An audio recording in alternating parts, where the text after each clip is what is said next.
welcome back to another episode of Real Talk with Realtors about real things, real stuff, and whatever else we want to discuss today. Yeah, who knows what's going to pop up? Who knows? But in this episode, we're going to talk about how the deadliest, most catastrophic fire in California's history affected the real estate market in Butte County and specifically in Paradise, California. This fire happened November 8th, 2018. And like you said, deadliest fire in California history. We lost, we think, about 14,000 structures. And 89 people perished. Lives. We lost pretty much every gas station, every fast food restaurant, the big grocery store. I mean, almost everything was gone. The whole town.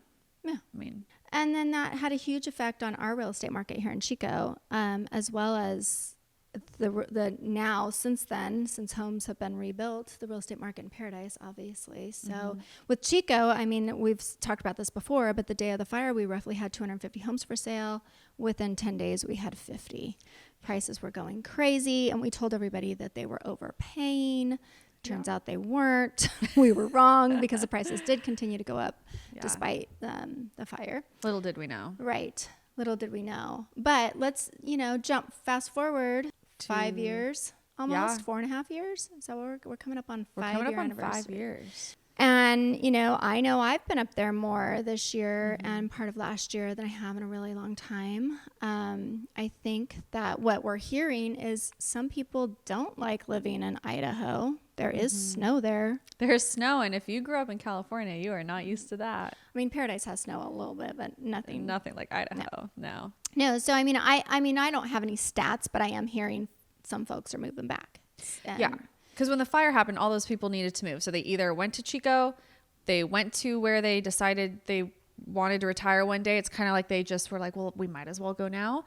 Or they moved where their kids were a lot of the time too. And so now 5 years later, we are seeing a lot of people moving back, whether that's back to Chico area in general or specifically back to Paradise. It's their home. Yeah, I think, I'm not from Paradise. I've lived in Chico my whole life, so I've known about Paradise my entire life, and I've sold real estate in Paradise for a long time, off and on. I think the people that are moving up there that is their home. I sold a property to some people in Butte Valley, and they were never going back to Paradise. Yeah. Guess what we've been doing this year? Looking at homes in Paradise. So, if we look at just kind of some general stats, the population, actually, I didn't look up what the population was prior to 2018. That would be a good number to know. We should probably look that up real quick. It was about 6,500 now. And approximately almost 2,000 homes have been rebuilt in the last 4.5 years. About 26,500 before the fire, which sounds about right because people will say Chico inherited 30,000 people overnight. Right. So that's where they got that number from. Right. Okay. So we got about a fifth of the population is back. And I think we can also, look at Magalia as well. True. But, for example, if looking at active properties for sale, in Paradise, there's 76. In Chico, there's 124. So wow. That means, though, that the inventory for what Paradise is, because we have 100,000, their inventories, I think you calculated the inventory right now is about 2.5 months supply. 2.5 months, yeah. Yeah, and I think when the fire happened and lots started going up for sale, there were builders. We saw a lot of builders out of Sacramento come up and just buy lots in bulk. And their whole plan, and I talked to countless people who never ended up actually doing that, but I think it was like a gold rush, right? Like everybody people saw thought, an opportunity. Yes, yeah. I'll buy this land. It's costing me 10 to 20K for a plot, and then I'll build, and it's going to be so simple, and I'm going to make so much money off of it. And there are some builders who went crazy. I can think of 2 or 3 off the top of my head that probably built half the homes up there, that they really did it in bulk. But I don't know if it was the gold rush that people thought it was going to be. Well, it's not. There are some changes in the price points. Well, in the landscape of Paradise, it's definitely changed in services and things like that. Anyways, kind of got off track on the Magalia. There's 55. So if you combine Paradise and Magalia, we're pretty close to the number of active listings, but a huge difference in population size. Yes, and there's more bang for your buck in Paradise, as far as you can get like a brand new build, 3-bed, 2-bath on some land. So for $450. who's moving to Paradise? Who's moving to Paradise? That's a good segue into that. Yeah. I mean, I've had at least one that I can think of off the top of my head, first time home buyer, who, exactly what I just said, they just wanted something like new and clean and beautiful, and they couldn't get that for their price point here in Chico, so they went up to Paradise. The catch there is they have to landscape, just like with most new builds. You still have to pour your money into landscaping the yard. And then you have the insurance costs. So it's not as easy as, well, let's just get something brand new for cheap. It's like, well, let's tack on another $200-300 a month for insurance, if I can even get insurance. Let's spend $50K landscaping the backyard, the fencing. Every builder's different. Some builders will, I guess, negotiate with you to maybe put up a fence. I mean, the fencing's a big thing because it's just one big landscape. Right. So people want that division. And they have dogs, and they want fenced yards. Yeah. That was a little bit of I mean, a in the tangent. South, they don't have fences, so you might have to go without a fence, or a little, I don't know. It is expensive to do that. So maybe it doesn't turn out to be, because Paradise always was where the population was mostly retired people, and that's where a lot of people bought their first home. Yeah. Because it was more affordable. Yeah. And it's still more affordable. It's more affordable, but like you said, adding on the insurance and whatnot, and maybe that will change. I think that there's also a good number of people, which we kind of discussed, that are moving back, that maybe it didn't work out the way they wanted it to. So wherever they went. Yeah. And they want to come back because Paradise is home to them. Yeah. So their market is moving. Let's Yes. just say that. It's not completely dead. People are moving to Paradise. Yeah, the prices have come down since the peak of last May 2022. The average price point peaked since the fire, really, in Paradise. However, the median was lower than the average, so that tells me that there might have been $1 or $2 million homes that sold that were the outliers there. But there are some really nice big homes in Paradise that some of them are brand new and some of them didn't burn, and they're maybe from the early 2000s, but they're very grand and they have these gorgeous canyon views. Yes, So but that's some really of those are fun. sitting on the market for a while. Yeah, because it's a particular buyer, right? Yes. And I'm just thinking of one home in particular that I have shown recently, and they just didn't do all the things that you're supposed to do. It's not staged. It's not. It still matters how you present on the market, no matter what. Always. No matter where you are. Always. What the market's like. Okay, so let's talk about, other than price and other than the name, why would you move to Paradise? Like, what is happening in Paradise? I think Courtney should address that. Courtney is a local. Do you want to put your that would be a 2 good cents idea. in? So Courtney, our beautiful media manager, videographer, lives in Paradise right now and grew up there. How long did you live in Paradise before 2018?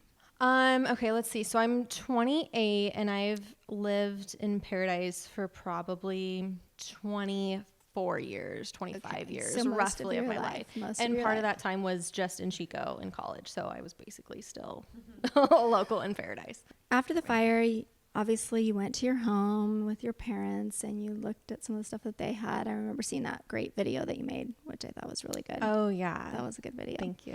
And then, we were talking about, like, I don't go up to Paradise very often, probably 4 to 6 times a year, I guess. And it's not that far. I've already been up there like 3 times in the last month. So, and it still is just sort of a shock to me. It is, the turns that I know where to turn, the landmarks are gone. There's some signs not even up, and I missed my turn, because I'm used to all the trees and the things that are there, and now they're not there.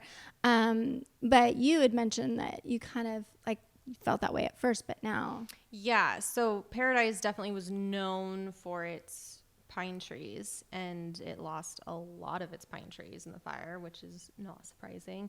I know, at least from personal experience, it's definitely jarring. I mean, and like you said, you've, been up there quite a bit, but the first few times it is jarring to be up there because you're like, whoa, the landmarks are gone, the buildings are gone, the trees are gone. You see views that you didn't know you could see Table Mountain in places you didn't think you could before.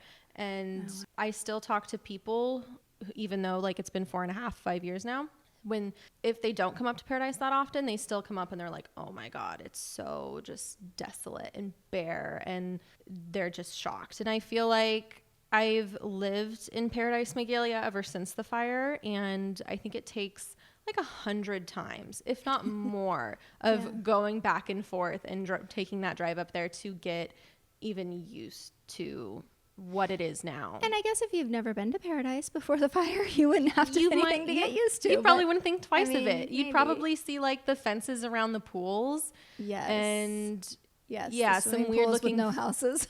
Swimming pools with no houses, driveways with no houses. You'd probably see some things that you're like, oh, gas station covers with no buildings.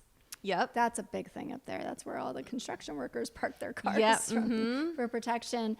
But okay, so 100 times, if you live up there, that's only 100 days. I mean, you get used to it after about 3 or 4 months if it was something that you were used to. Yeah. And that's, I mean, definitely different for everyone. I'm sure there's people that, you know, take 4,000 times before they even can go up there. But yeah, it's definitely different. And even now, like driving around, you know, it's exciting when things get built again. Or I'll go down a road that I haven't been down in like 3 months, 2 months. And I'm like, oh, there's a house. Oh, there's a house. And I'm just like shocked that like, wow, all these houses are coming up. And it's exciting. To see it coming back. And there's such a great community there still. It's, you know, the people who are in Paradise are the people who want to be in Paradise. I feel like before the fire, you know, you got a lot of people, but not everybody wants to be there. Some people kind of just fell into place there.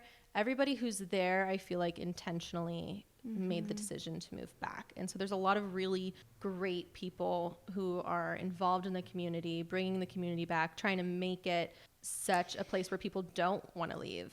Why do you want to be there? That's a good question. Family.